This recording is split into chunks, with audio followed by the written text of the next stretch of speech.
William the Conqueror was both King of England and Duke of Normandy. He spent most of his time up to 1072 in England, and then spent the majority of his time in Normandy. In fact, the early Norman kings of England, who were often based in Normandy, just regarded England as part of an empire they ruled. These kings also brought much of Wales and Scotland under their control and influence. Some kings of England, such as Henry II, were successful in gaining more land from the French. However, most of this land was eventually won back by the French during the reign of King John. By the time Edward III became the King of England in 1327, only Gascony and a small part of northern France remained under the King of England's control. In 1337, King Edward III of England claimed the French throne and declared war on France. He was 24 years old and was determined to be a stronger ruler than his father, Edward II. The young king saw a war with France as a way of achieving glory on the battlefield, but there were other reasons why the war broke out. England still controlled the Gascony area of France, where a lot of wine was made. When the wine was taken to England, it was taxed, and King Edward made lots of money from this. However, the French threatened to take over this wine-producing area. England sold lots of wool abroad. Areas near France, for example Flanders, turned this wool into cloth. Both the English and the people in places like Flanders made lots of money doing this. But the French threatened to take over these areas. If the wool trade was stopped, it would make England poorer, and people wouldn't be able to pay King Edward so much tax. Edward was closely linked to France. His grandfather had been the King of France, and his mother was the daughter of a French king. He thought he had a better claim to the throne of France than the French king at the time, Philip VI. Edward was also in conflict with Scotland at this time. The French had promised to help the Scots, which made Edward furious. In 1337, England and France started fighting to gain control of the French throne, known as the 100 Years' War. The war lasted on and off until 1453, a total of 116 years, and covered the reigns of 5 English kings. There were battles at sea, and most of the fighting was done on French land. None of the fighting happened in England. The 100 Years' War can be divided into 3 distinct phases, separated by truces. The first stage of the war lasted from 1337 until 1360, and it went particularly well for the English. Edward III won important battles at Crécy, Poitiers, and captured the French port of Calais, the nearest large port to England.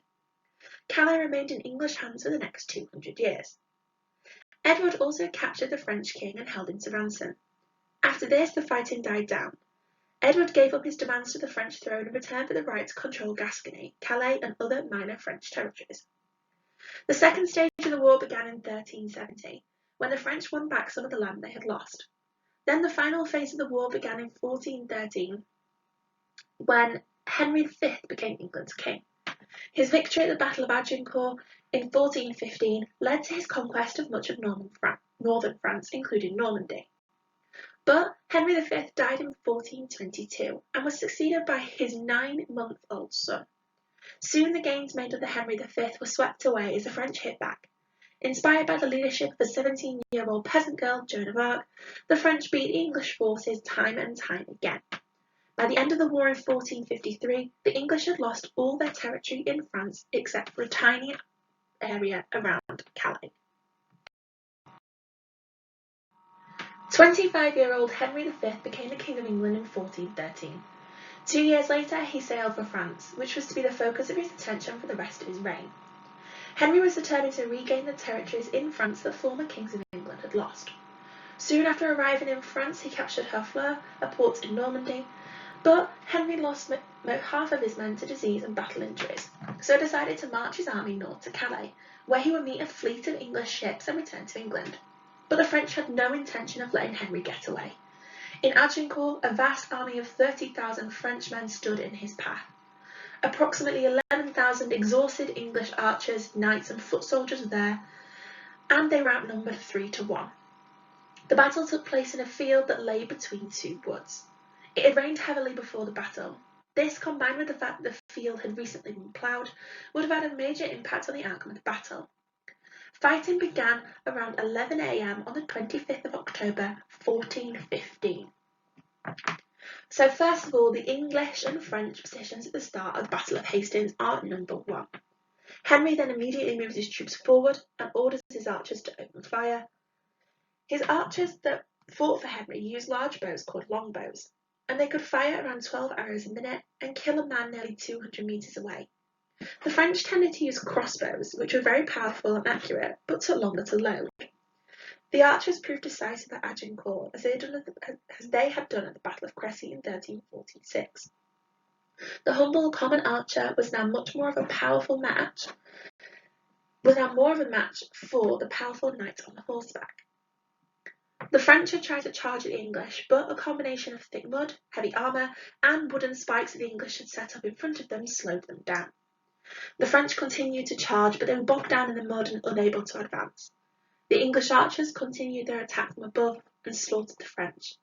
The battle was a disaster for the French, and the survivors fled. Estimates suggest that the French lost between 7,000 and 10,000 men in Agincourt, while the English lost only a few hundred. After the victory, Henry V went on to conquer Normandy and tied to his grip of France. Many powerful French knights and nobles were killed at Agincourt, and before long the daughter of the French king had become Henry's wife. The treaty in which she were married was a direct result of the English military success. It made Henry V heir to the French throne, but he never liked to be the king of the United England and France.